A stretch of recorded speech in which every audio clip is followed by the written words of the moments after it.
Welcome in, everybody, to the Flagship podcast. It is Super Bowl week. Super Bowl week. Full disclosure, we are recording on what used to be known as the National Signing Day.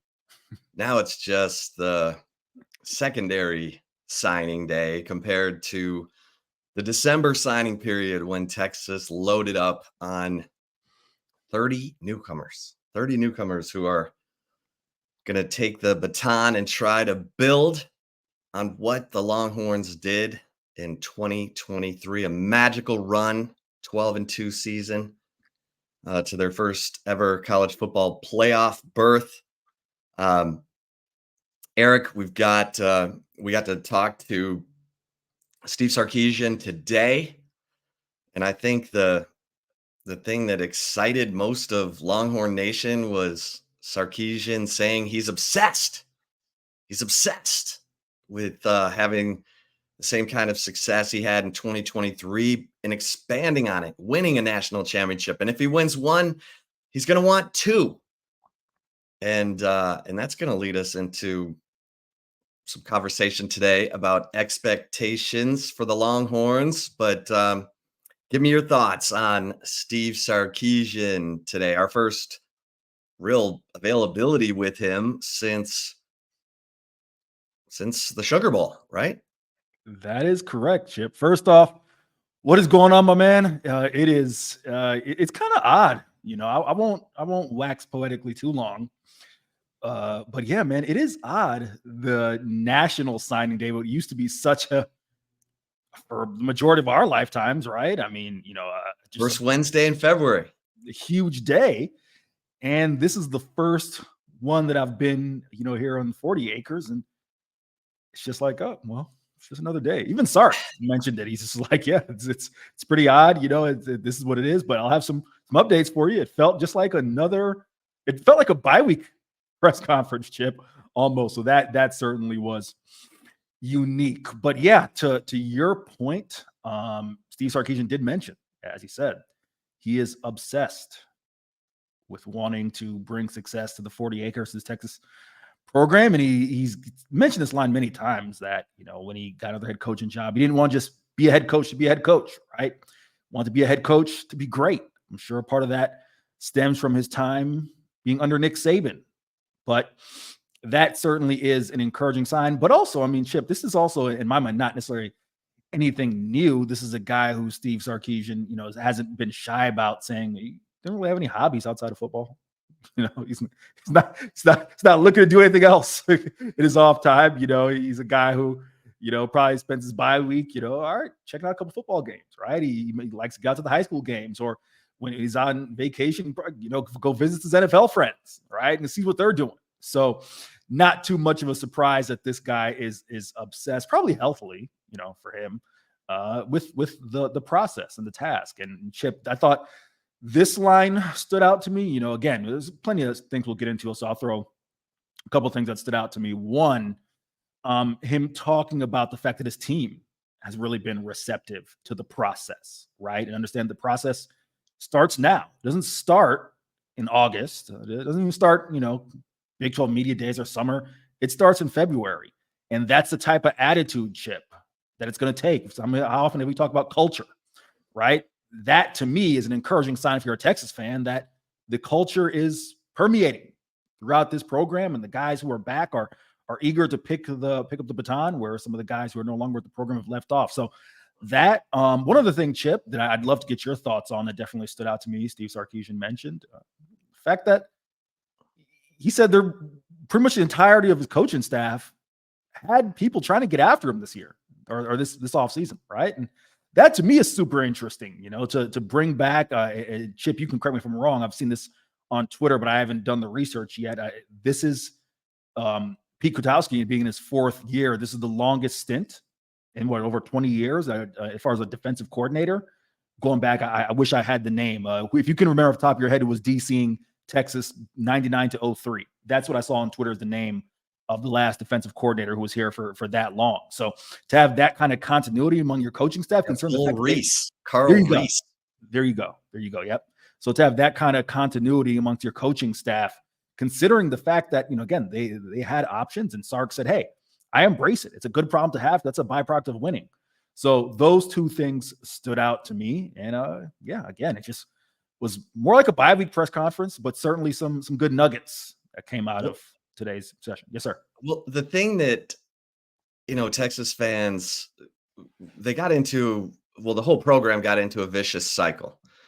You never want to be the program that is constantly calling for coaches to be fired, because then you're Auburn, and Auburn has had a historical reputation for being a really tough place to be a coach, because the expectations are unwieldy and you don't know who's really calling the shots. And for a while, Texas was in that same situation after Mac Brown left after the 2013 season. It was a lack of alignment and leadership in the university. You had Steve Patterson, who was a complete failure as an athletic director, fired 22 months into a 7-year contract.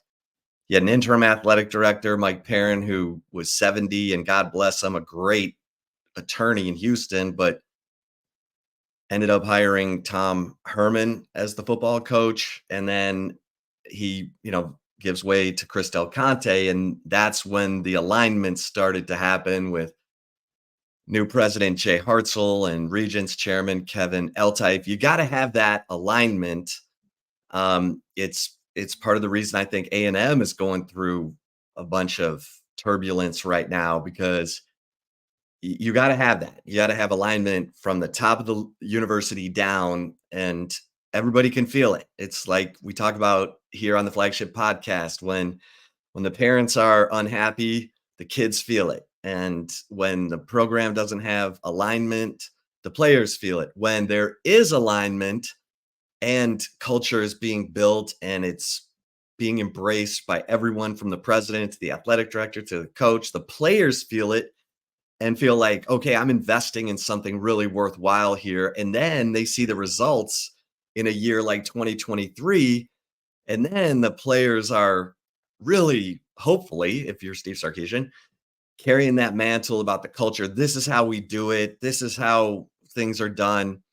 And then when you're bringing in guys from Alabama and other, Alabama, uh, they also have an idea of how things are done. They can add to it. That's great. And Texas has had a steady pipeline of Alabama players since Steve Sarkisian came from Alabama to become the head coach in 2021. And the latest, Isaiah Bond, the speed receiver, Amari Niblack, the stretch the field tight end, and um, Kendrick Blackshire, the linebacker who Steve Sarkisian mentioned today as a really key pickup with with Jalen Ford moving on to the NFL. So I think that continuity is huge. There's no doubt about it. When you have continuity, obviously Steve Sarkisian is going to be calling the offensive plays. You've got Pete Kwiatkowski, entering his 4th season, and Jeff Banks, who is so valuable as a special teams coordinator, tight ends coach, recruiter. When you have that kind of continuity, that's big time. And it was interesting too that Steve Sarkisian mentioned today about the promotion of Brandon Harris to GM of the football operations, basically the personnel department, replacing Billy Glasscock. And um, this was and Billy Glasscock left to go to Ole Miss and work for Lane Kiffin. And I'm told that this was a move that Steve Sarkisian helped facilitate, in part because he wanted Brandon Harris to ascend and was happy to help Billy Glasscock move on to help Lane Kiffin at Ole Miss. So this, again, you're Brandon Harris ascends. He's been a part of the program, a vital part of the program, and everyone under Brandon Harris has been in the program. Steve Sarkisian's not going out and having to bring in new, player personnel people. He's elevating from within, more continuity, more familiarity. Brandon Harris knows what Steve Sarkisian's looking for. Steve Sarkisian likes what Brandon Harris helped find in the, from a player development, recruiting, evaluation standpoint. So it's Steve Sarkisian hasn't made very many sideways steps in his off seasons since arriving in 2021. And you wrote about the defensive tackle position that Steve Sarkisian mentioned because one of the newcomer, uh, newcomers signed in this 30-member 2024 class is Tia Savea, a veteran defensive tackle who spent the last 2 seasons at Arizona in a defense coordinated by Johnny Nansen, who's now the new co-defensive coordinator and linebackers coach, Eric. Yeah, Chip. Definitely want to come back to the defensive tackle spot. I mean, you talk about some of the newcomers. You talked about Henry Blackshire, Amari Nyblack, and others. Obviously Tia Savea, a big part of it. Chip, I want to ask you one thing. This is a genuine inquiry on my part. You've obviously been around this program a long time. You talked about very few missteps, if any, since Steve Sarkisian has arrived at Texas. What I find really interesting, and I think maybe it's just a byproduct of my time at the Group of Five, covering Group of Five schools and seeing, the fact that, listen, let's call it what it is. A lot of G5 players, the ones who excel, end up getting, plucked by P5 programs. And I've seen it from the Group of Five perspective in the sense of, I had, Tyson Helton, of course, is Kenny Baker's former boss. He was one of the first Group of Five coaches who said to me, listen, there are people at this level who, old timers, he wouldn't mention any names, we're going to hate it. And then you have some guys like me who are going to say, I kind of like the idea of turning over my roster every year. You got to look at it like an NFL type of offseason.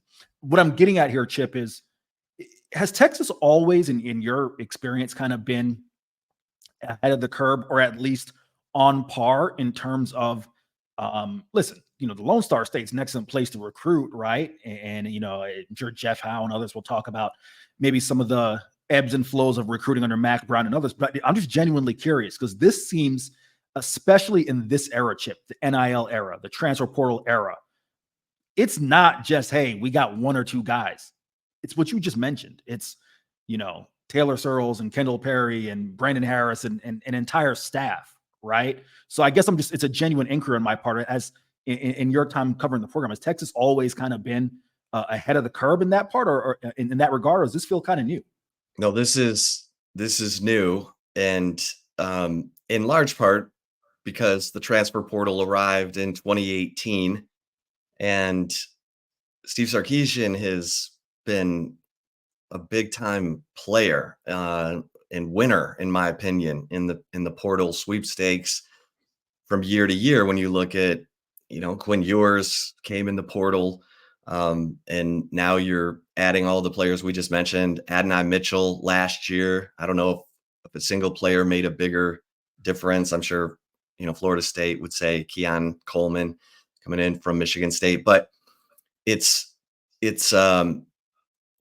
you have to be aligned again because you're working with your NIL collective. You're trying to make sure the money's right when you're trying to bring in players from other schools.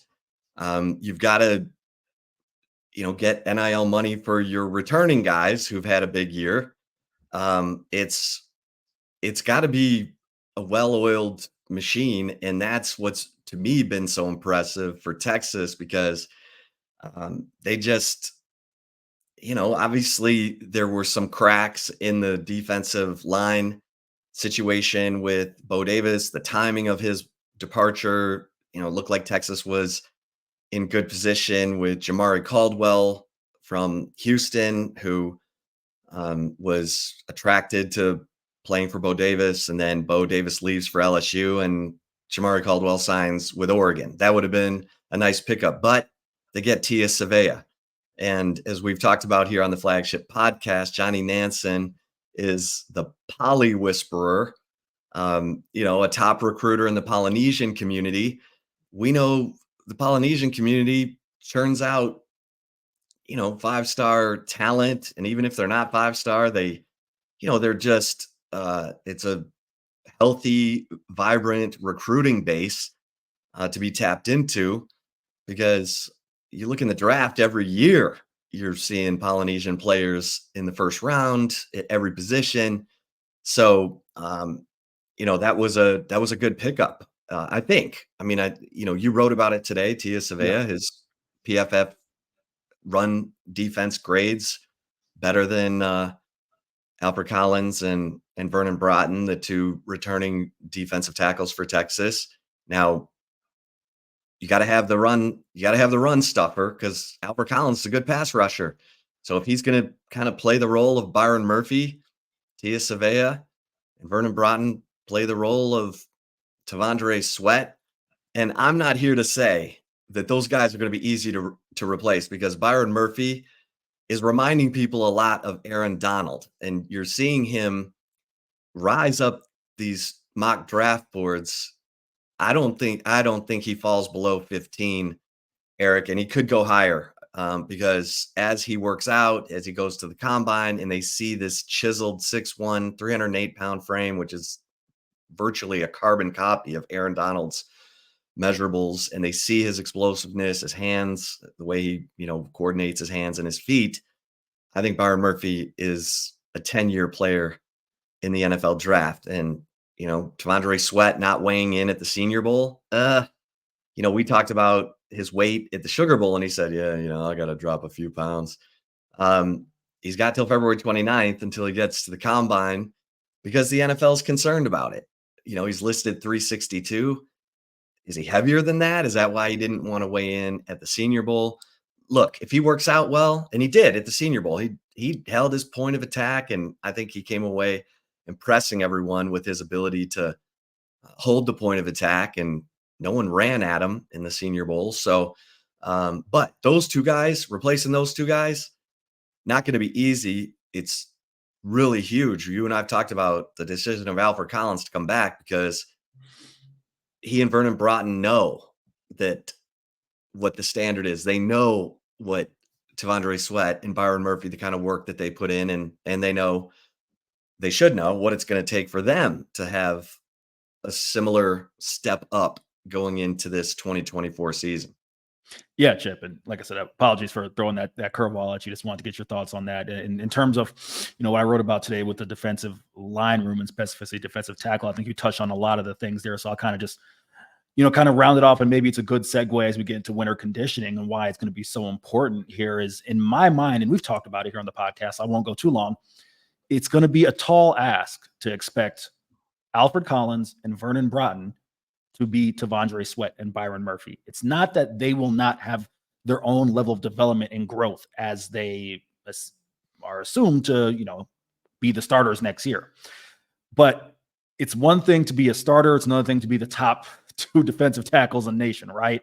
So why is a Tia Savea so important? Why is in the winter getting an Alex January here on campus now so important? Melvin Hills will be here over the summer. Let's try to build as much depth as possible. And this is a big time, a very important time for guys like Zach Swanson and Aaron Bryant, Sadir Mitchell, Dre Bledsoe, right? Because it's going to take more than Alfred Collins, Vernon Broughton to just step in and have that level of defensive line, defensive tackle success you had last year.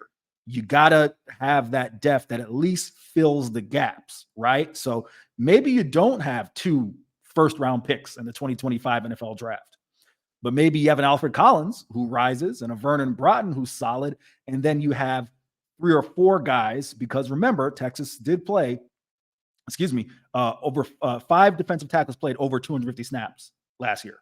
So you need at least 5, right? You feel comfortable that you have 3. Who are those other 2? And can they be better than Trill Carter was last year? Trill, it's almost hard to measure Trill's impact, because again, a lot of the time he saw was, in non-leverage situations, and kind of situationally, right? But can you get someone who can be a little more impactful than Trill? Can you have some guys who can be more impactful than some of those guys who were the end of the rotation defensive tackle players? So that is key, and that starts from now in winter conditioning. And Sark, when I asked him about it, said, he felt it'd be a little unfair to assess where those guys are at in their development this early in the game, which of course is a fair answer. But with that being said, he feels confident that this group is going to be another strength of the team in 2024. Yeah, and Kenny Baker coming in as the new defensive, and let's be honest, Pete Kwiatkowski coaches the defensive ends. And Bo Davis, even though he was called the defensive line coach, he coached the interior defensive lineman. Kenny Baker will coach the interior defensive lineman, and we've talked about it. Those are the Willy Wonka golden ticket guys. I mean, you have to have them if you want to compete for a championship, and that's why Kenny Baker's hire was so important. And Steve Sarkisian, looked high and low and talked to Mike McDaniel, the Miami Dolphins, and got a good report on Kenny Baker.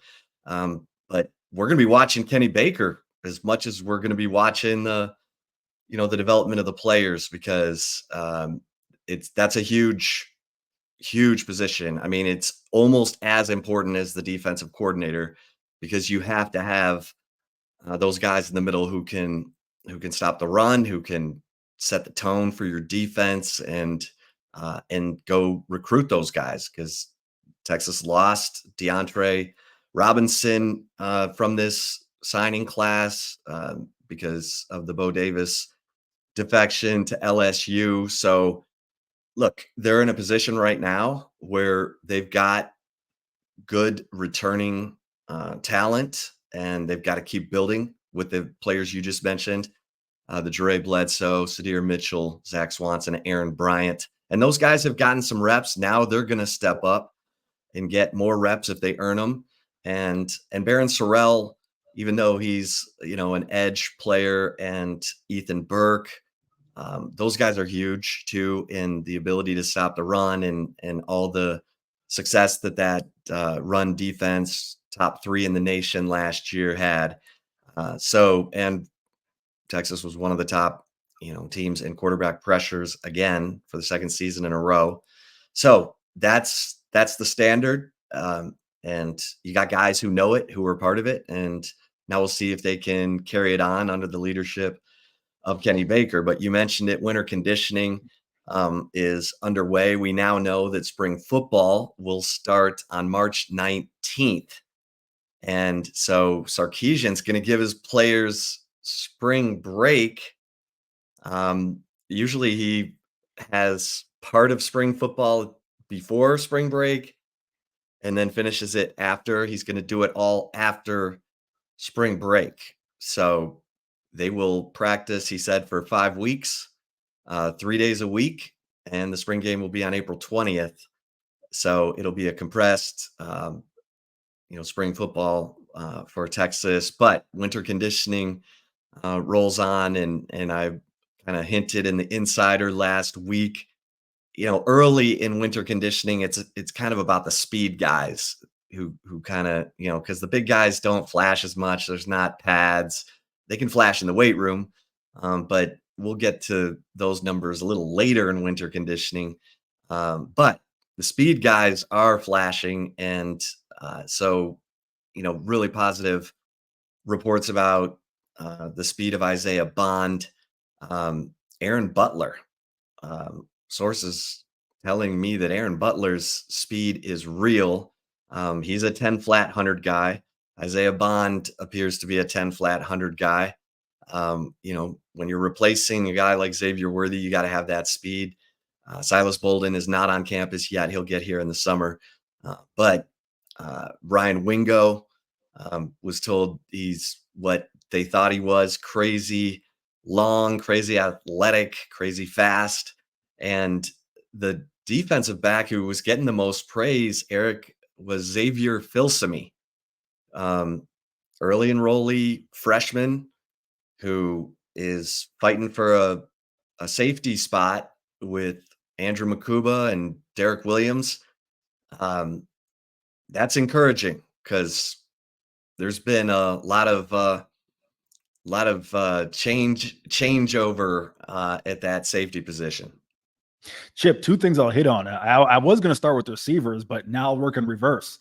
You say fighting for a safety spot, and no disagreement there. But listen, if Steve Sarkisian and company are going to play 4 and 5 safeties like they did last year, Well, let's have 3, 4, 5 safeties who are like really, really good, right? So you cannot be discouraged at all if you're getting the report that Xavier Filasami is hitting the ground running because, as you mentioned, you got Andrew Makuba coming in from Clemson. Going to come back to him in a second. Of course, you got Derek Williams Jr., who was really arguably the most well-rounded safety of the group of the team last year. In terms of Makuba, something I thought was interesting, Chip, was Sark said to us that you don't get a guy like him who's been, more or less a 3-year starter at Clemson who makes a decision to leave that program, come back home to Austin. Of course, that plays a huge factor, unless his mindset, his frame of mind is, I'm coming here ready to make an impact, and then it's on to the next thing, right?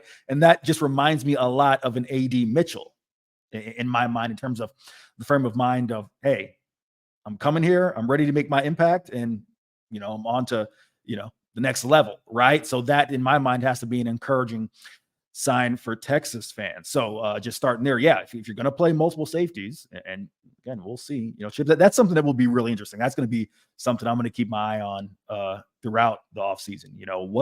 Was that safety rotation a byproduct, excuse me, of not feeling like you had one or two standouts? Or was that just, all right, we really want to get multiple guys on the field? We shall see. But Yeah, it felt in like turn, go for it, Chip. well, it felt like they had safeties who were good at one thing and not another. They didn't have the complete guy. I think Derek Williams was more of the complete guy. And look, Michael Taff ended up basically kind of chasing off Jalen Catalon because Taff developed, at least in the mind of safeties coach Blake Gideon. And I think, there's more for him to develop. But that was a position that was seen as a weakness. And you're right, Eric. We don't know like what was holding that position back, because it there were games where one player would be excellent and the next not so much, and teams went after the safeties of the Texas Longhorns, and that needs to change.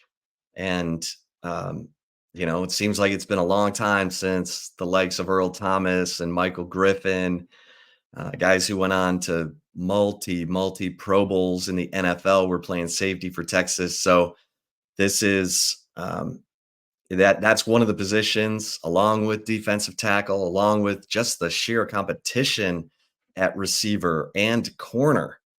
Although my man Malik Muhammad, I'm on that train, as he is a star and he will be the walk in, and he's only walking in because he earned it, boundary corner for Texas next year. But that's what you want. You want competition. You want guys absolutely having to fight to uh, to earn the starting job and then keep the starting job. And and it sounds like that, at least early in winter conditioning, you're getting some favorable reports about the receivers, the defensive backs, and so as far as where they're going to be practicing, we did have a little nugget in the insider last week that the indoor practice facility, the new indoor practice facility that will be just south of DKR, actually just south of the Student Rec Center, where the School of Social Work has been forever. They will be tearing that School of Social Work down, and cleaning up that site, getting it ready for construction to start in the summer with a completion date of April of 2025. So from summer on, you'll see that new indoor practice facility, and it'll have a full outdoor football field, a full indoor football field. And underneath it all, this is one of the coolest perks, I think, for these student athletes. There will be a parking garage for all 500 of UT's student athletes so that they don't have to be part of the hunting license for a parking spot on campus. Um, Ajayi Hall, God bless him, wherever he is, who The lost his pride of mind. Valrico, Florida. That's what 813, baby. Continue, Oh, Chip. man. Poor guy got his car booted, and he's all pissed off. There will be no more boots as long as you have your parking garage key card, when that new practice facility comes online. And also, I was told that, natural grass will be back in DKR for the 2026 season. So, for those of you who are, naturalists about your grass fields, over the field turf and the rubber pellets, there you go. Listen, Chip, all jokes aside, the parking thing is certainly certainly a nice addition because I mean, let's call a spade a spade. UT is a big campus and not a lot of parking. I No, can certainly attest as someone who just was given a parking ticket today, despite having a valid parking pass. I will take that gripe up with UT parking services offline. No, I mean, listen, when you're dealing with 18 to 23, 24-year-olds, you want to make things as easy for them as possible, direct them as possible. So that is certainly a nice addition. And just overall, I mean, you've obviously been around here much longer than I have, but the condition of the current practice facility, current practice fields, not that it's poor or anything like that, but Chip, the game. This is Power Five football. You got to keep up with the whoever you want to insert, right? So that is certainly a much needed addition. that's right. That's right. All right. So football cruising along, with the winter conditioning. And again, spring football will begin March 19th and the spring game April 20th. Um, Eric, the Texas men's basketball team finishes a school record, 6 straight games against ranked opponents, with a 3-3 record. It's weird. They have won 3 games on the road in the Big 12, and yet they're 1-4 at home in Big 12 play, including Tuesday night's loss to Iowa State. Texas lost that game 70-65, and it wasn't close, at all until the final 8 minutes or so of this game when Dylan Dizu went Superman and scored 17 points and was just phenomenal and helped Texas cut the lead to 3. But unfortunate turnover from Tyrese Hunter with 2 minutes and 6 seconds left turns into a 3-pointer by Iowa State's Tamin Lipsey, and that kind of stretched that lead back out to where Texas never could get. Now, listen, that comeback was fantastic because you and I were sitting there watching this thing, and Iowa State was putting on a defensive clinic, with their length and their defense against Max Asmus and Tyrese Hunter, who were both over in the first half. And Tyrese Hunter finished the game over, Eric. 0 of 8, 0 points, against his former team. And I kind of want to ask you, Kendall Weaver, Yeah. who was flying around, had 5 offensive rebounds in the second half, gets taken out of the game with 3 minutes and 37 seconds left and doesn't come back in until there's, I think, 15 seconds left.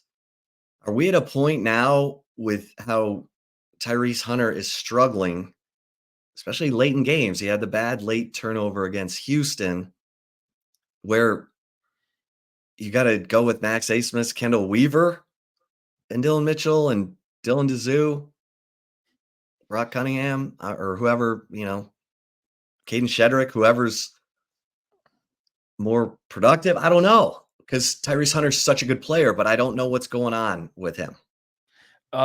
First, I'm going to give you a direct answer. I think the answer to that is no, only because I just don't think that Kendall Weaver's offensive game, Chip, it's situational, right? If you're looking to close out a game, sure. But when you're down a couple points, you need consistent offense. Here's why it's tough, because whenever Kendall Weaver's on the floor, inevitably he makes good things happen. He had back-to-back, he had about the 5 offensive rebounds, back-to-back offensive rebounds in one stretch.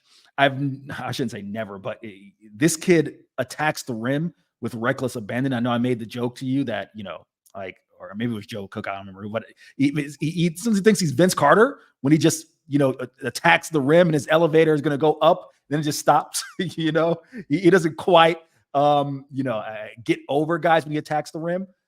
But the reason I say no is, again, I don't think his offensive game is consistent enough. But Chip, this is the big picture for me as someone who's covered this team the entire year. Chip, Rodney Terry, and I'm not necessarily putting it on him, 100% on him, but I just think it's the byproduct of where they are in the year. This roster is not deep enough, Chip, for them to keep abandoning ship on guys. Because guess what? IT Horton, that's a guy you brought in to be part of this rotation. Played 3 minutes against TCU. I think he had something like 10, 11 minutes last night. Zarek Onyema is in the witness protection program, right? So now we got two guys who, in theory, were going to be rotational pieces. We don't have enough room to go to another one, right? And all of a sudden, hey, we got to depend on Kendall Weaver, right? So I think it's a byproduct of those two answers, Chip, why I say no. With Tyrese, I don't want to, downplay the fact that I'm probably going to sound like Rodney Terry here. Tamin Lipsey, Keyshawn Gilbert, you're talking about the third rated in terms of defensive rating, third rated defensive player in the Big 12 and the seventh rated defensive player in the Big 12. Two big time guards. Chip, did you notice this? Because this really impressed me with Lipsey. We weren't talking about someone who was going old school Duke, slapping the floor, picking guys up from, 3/4 court. That dude was just backing into his defensive stance and saying, all right, come initiate against me. and the guards couldn't do anything. Obviously Max Asins was able to get his first points. I want to say it was just after the 15-minute mark from the free throw line, knocked down 3 free throws. But there was a point in this game when Texas's guards were 0 of 11. And like I said, those guards weren't, trapping him. And they just said, hey, come on, run your offense. We got something for that. So I think that plays a big part in Tyrese Hunter's struggles, at least last night. But no, I mean, you raise an interesting point. I just don't think we're there yet because they're just not, you're running out of guys to go through, in my opinion, Chip. Yeah. This Texas team is flawed, but I love the effort. And my gosh, the closing performances we've seen from Max Asmus, who breaks a tie against TCU on the road by scoring all 13 points in a 13-2 run to close the game. And then last night, Dylan Dizu, 17 points in the final 8 minutes to help Texas cut it to 3. And, Rodney Terry after the game was like, reminded that he's won 3 on the road and lost 4 at home. And he, sort of pleaded with Texas fans, hey, keep coming. We're going to get this thing figured out, hopefully, because they're playing West Virginia Saturday, 2:00, I think. And West Virginia is a team who's on the bottom end of the conference, but is a team that beat Texas earlier this year in Morgantown. So, Texas has got to figure this thing out. Obviously, they're going to look back and say woulda, coulda, shoulda against Central Florida, a team they were leading, by 15 in the second half and lost. And the Houston game, they played brilliantly in the second half. We're up 4 with 2 minutes left and couldn't close it out. And then, last night, that would have been a steal of a victory. Texas had no business winning that game because they were outplayed for 32 minutes. And then they got it going. And again, credit to Dylan Dizu, even Max Asmus, who was, he got to the foul line. He hit 7 of 7 free throws, even though he was 3 of 11. He ends up with 13 points. And we mentioned that he was over in the first half. So Iowa State, you're right. Their defense, they are so long and they are so it's all 5 of their players are bought into that defense. They're all long. They're a problem. Whoever gets them in the NCAA tournament, good luck. But, Chip, really quick, just I know we're not at take it or leave it just yet, but I just want to run a quick take it or leave it question by you. if this team doesn't make the NCAA tournament, they will look back at the West Virginia loss early and more specifically the UCF loss and say that's the reason why. Yeah. Yep. Yeah. Yes. And I'll, bang my Kendall Weaver drum that Sure. he You've wasn't, earned it.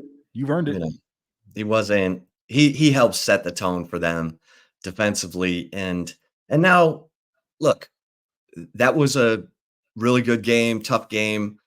That's not a terrible loss against Iowa State, who's going to, they're the number 14 team in the country for a reason, but they cannot afford to lose any of their remaining home games because they're all games that Texas is expected to win.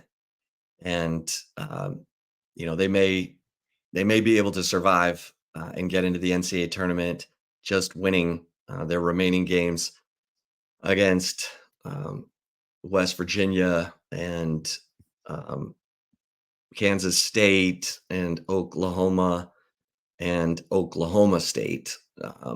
But you're right. There's no guarantee. I mean, I talked to Jerry Palm last week, and he had him as last four in, and then he took him out of the tournament. And then after they beat TCU, he put him in as an 8 seed. And here's the thing to watch, Eric. If Texas stays on that 8 line and Ole Miss keeps coming, Oh boy.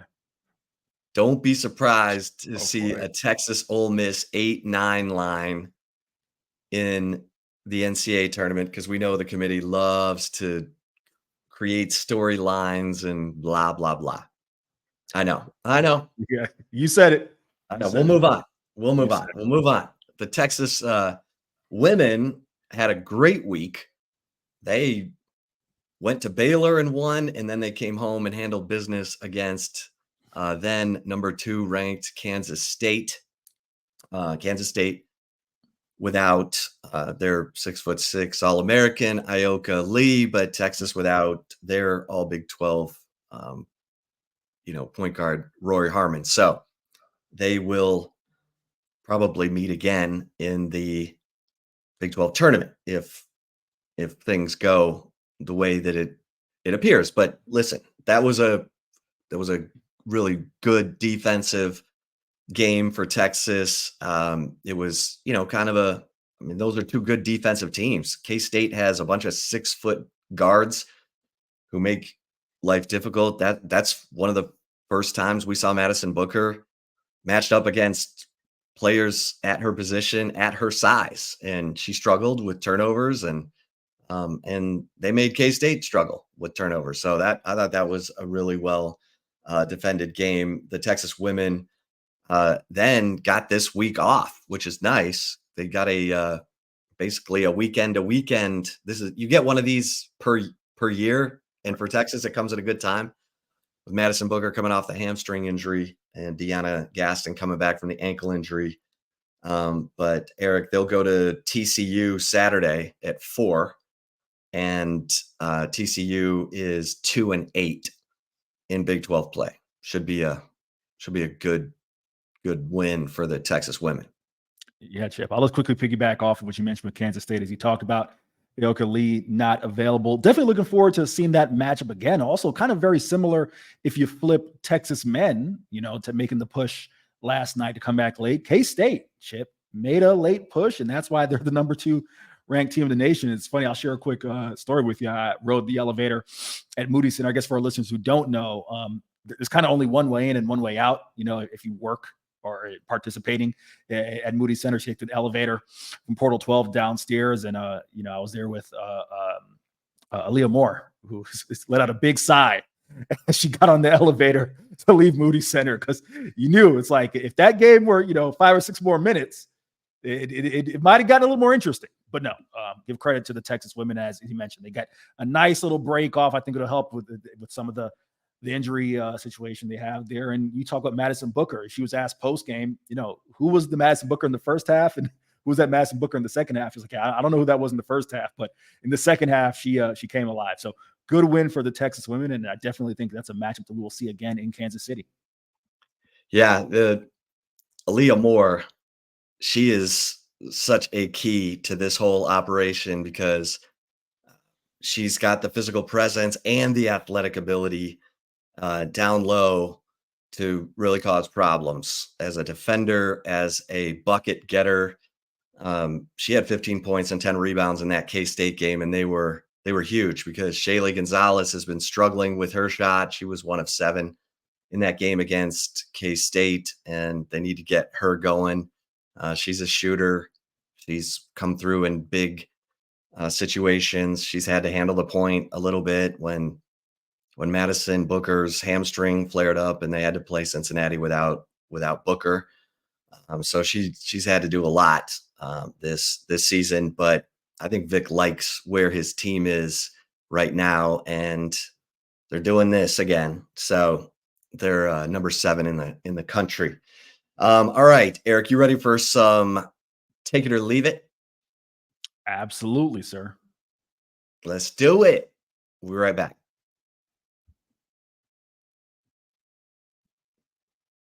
All right. And if you're watching us on the Horns 24/7 YouTube channel, we will roll on with some take it or leave it. Eric, I am asking you for take it or leave it number 1. Jaden Blue, rising junior running back for the Texas Longhorns, will have the most carries for Texas in 2024. Take it or leave it. Coming hot, Chip Brown, right out the gate. I love that one. I Way am too going, way too early forecast. We love these, right? no doubt about it. I'm going to leave it, although I was very tempted to take it because, listen, CJ Baxter has yet to show that he can stay healthy for a full season. Of course, only his freshman year, right? So we'll see what happened. He was a guy who didn't particularly struggle with injuries as a prep player, but he shared carries for a lot of his prep career up until his senior year down there in Central Florida, Edgewater High School. But listen, there's one thing we know about Steve Sarkisian. He really loves CJ Baxter.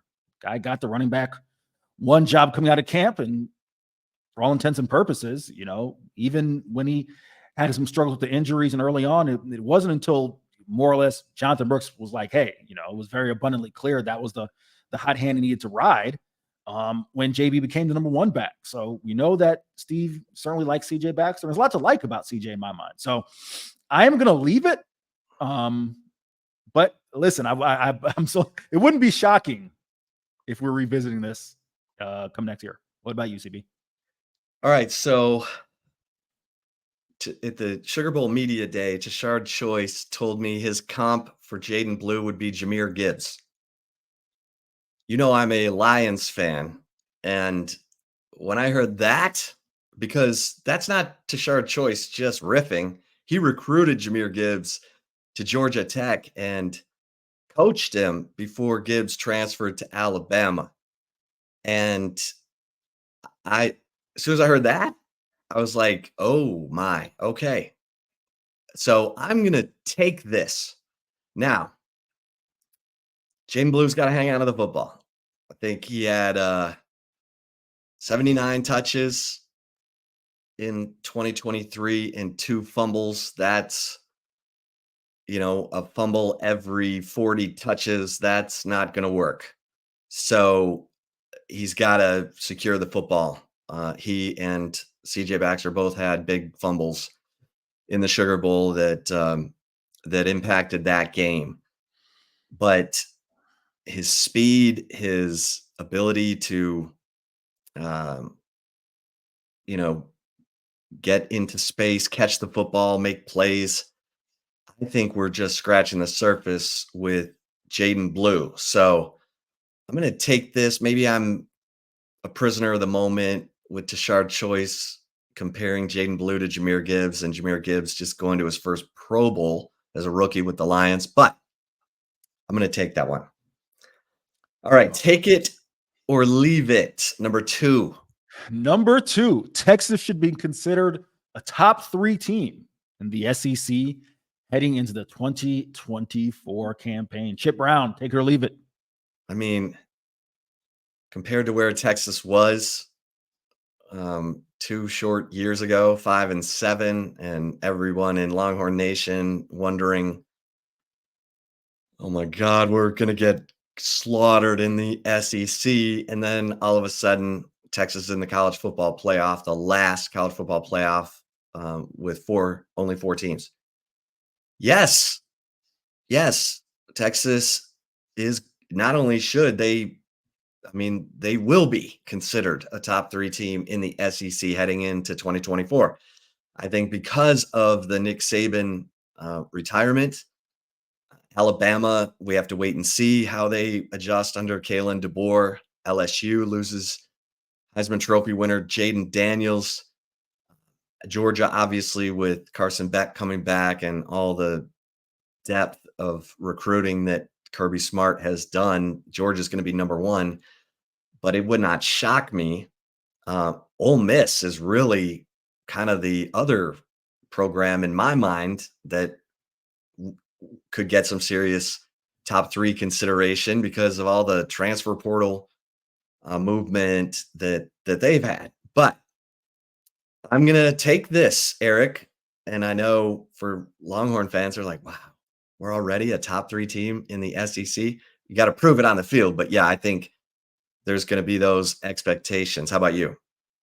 Here's the list of teams in my mind who should be considered over Texas for top three in the SEC. Number one, Georgia.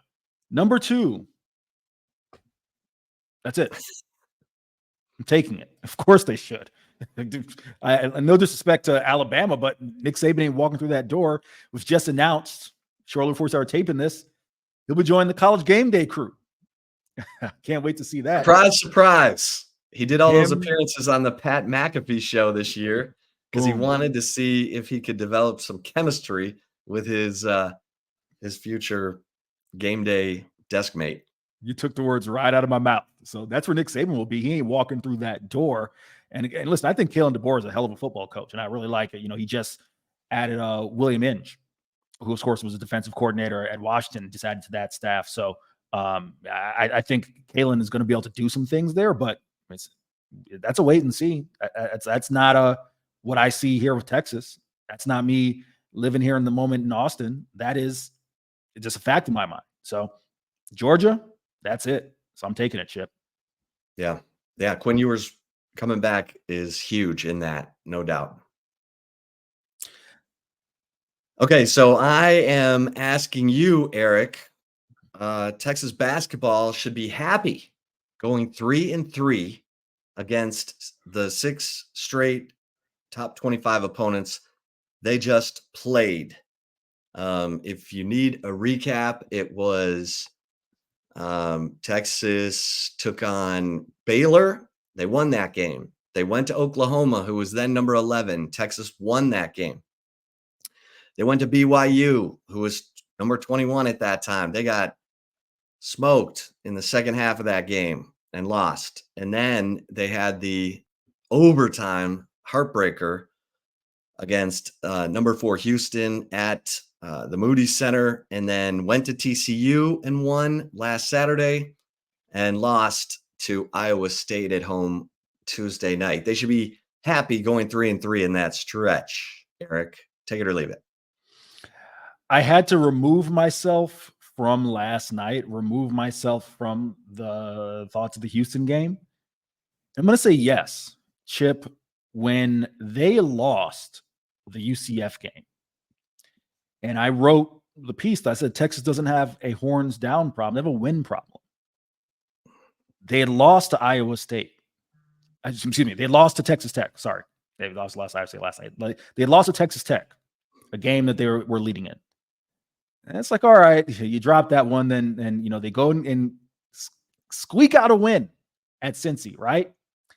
They lose at West Virginia, a bad loss. And they lose to UCF. And it's like, things are this could get ugly, Chip, because they had 6 straight AP top 25 opponents that were going to play. And I was even of the thought that if they can just get 2, that it's all right. We kind of righted the ship a little bit. It was hard to find the 2 at that point in time, but I was thinking if they can get 2, the fact that they've gotten 3, yes, you do have to be happy about it. You can still be disappointed at the fact that you didn't play your best basketball against Iowa State. You didn't play your best basketball in other moments. So you had a chance against Houston to upset the number 4 team in the nation, right? But all things considered, I think yes, they should be happy because at least now they are in position to where if this team, Chip, truly is bonded by these last 6 games, and we've seen them rise to the occasion in certain moments, then they should know what it takes to close out the rest of this Big 12 slate and, quite frankly, pick up wins that are much needed if they're going to be a tournament team. So the answer is yes. Yeah. I'm going to agree with you. I'm going to take this because, as you said, this team was on the brink of who knows going where after the losses to West Virginia and Central Florida. It looked like this team had no identity. You knew that Max Asmus and Dylan Dezue were 2 players you could count on, but after that, it was head scratching. And since then, and I wrote about this this past week, that Kendall Weaver over the last 5 games, his minutes have doubled from 13. He was averaging 13.4 through 17 games, and then the last 5, it's been 26.2 minutes per game, and he's had a good impact. The defense played in the win at Oklahoma. The defense played in the win at TCU. Those were nice wins on the road, and it's weird.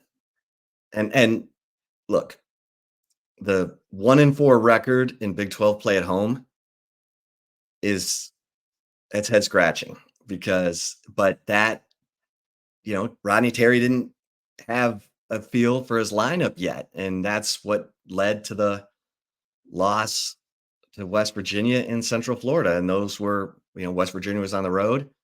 Central Florida, they should have won both of those games. They didn't, but we're talking about the stretch of 6 games against the ranked opponents. And I think going 3-3, Texas has helped themselves because, as we mentioned, Jerry Palm had Texas out of the field of 68. And then after the win at TCU, he put him in as an 8 seed. So I think this stretch has been beneficial to Texas. I think they have a better idea of who they are defensively. They certainly need other players to step up and help Max Asmus and Dylan Dezue because they've got a lot of tough games remaining, Eric. And as we've mentioned, the depth is not there. And so there are other guys. I don't know what it's going to take for them to get some more minutes, but you worry maybe Max Asmus is tireless. Maybe Dylan Dezue is tireless, but this was a lot. And so I think 3-3, you take it. There you go. All right, there it is, kids. Thanks for listening. Thanks for listening to this episode of the Flagship Podcast. Make sure that you like and subscribe to the Horns 24/7 YouTube channel. If you're listening to us on podcast, feel free to give us a 5-star review. It helps with the bosses, all that good stuff.